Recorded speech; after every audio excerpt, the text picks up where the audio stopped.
1 Corinthians chapter 3, verse 18. Let no man deceive himself. If any man among you thinks that he is wise in this age, he must become foolish so that he may become wise. What a perplexing statement that is at first blush. When you first read it, you almost want to scratch your head and say, what? What is God talking about here?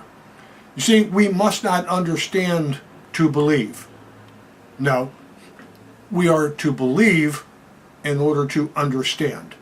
This is the message here. Only believers can understand in order to be wise. God gives wisdom. He gives wisdom to those people that ask for it, those of his family, those saved individuals that ask for wisdom. God will certainly provide it. Human wisdom, on the other hand, is frequently a spiritual roadblock to accepting. We need faith in order to do this. Human wisdom can trip everything up for us. Some things will just not make sense to us if we're only depending on human wisdom.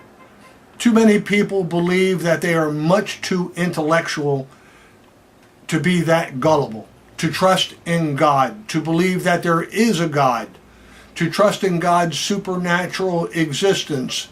And because they're possessing too much wisdom in their own eyes in order to do this, in order to believe these things and trust in Jesus, then they wind up dying in their sins. Too many Christians, yes, I believe they are saved, and thus Christians still trust in their own intellect too much to actually rest in their faith, and so their quality of life suffers.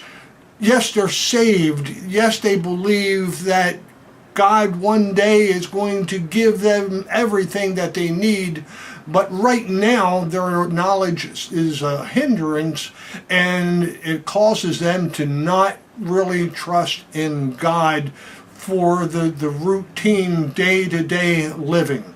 They hold out trust in Jesus Christ for their ultimate eternal salvation, but on a day-to-day basis they're dependent totally on their intellect. Are you like that? Are you like that? You know it's keeping distance between you and Jesus Christ, your own intellect. Yes, be pleased with your intellect. It's undoubtedly a gift from God, but don't let your refined intellect hinder your innocent trust in Christ. Trust in him on a day-to-day, moment-by-moment basis.